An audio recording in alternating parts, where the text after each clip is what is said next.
এই অর্ডারি কাজটা অন্তত কমসে কম ৩ মাস আগে আমি পেয়েছিলাম। তো আমি বেস কালার করে অনেকদিন ফেলে থুয়েছিলাম। চলো এই কুড়োলটার উপরে আজকের কাজ করে তোমাদেরকে আমি দেখাবো। তো আমি এখানে একটা ট্রিপল জিরো তুলি নিয়ে নিয়েছি। ওর সাহায্যে আমি পুরো কাজটা করব এবং ফেব্রিক কালার নিয়ে নিয়েছি। ম্যাডামের পছন্দের মতো আমাকে একটা ফটো দিয়েছিলেন। বলেছিলেন যে এইরকম ফটো দেখে আমার কাজ চাই। তো আমি সেখানে একটা কথা বলেছিলাম যে দেখুন আমি কারোর কাজ কপি করে কাজ করতে পারবো না। আমি কিন্তু একটু হলেও আলাদা করে দেওয়ার চেষ্টা করব। করে দেওয়ার চেষ্টা না, আমি একটু হলেও আলাদা করে দেবো।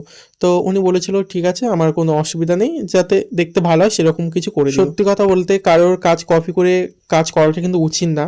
তো সেখান দিয়ে আমি কিছু কাজ নিয়েছি এবং আমার নিজের আইডিয়া থেকে কিছু কাজ বার করে তো এই কুড়োলটা কমপ্লিট করেছি। তোমরা দেখতে পেলেই উপরে আমি কিছু বেঁকি করে নিয়ে সেখানে পাতা কলকা অ্যাটাচ করে দিয়েছি আর গাঁট ছড়া করে দিয়েছিলাম। ওনার ডিমান্ড ছিল যাতে গাঁট ছড়া করা হয়।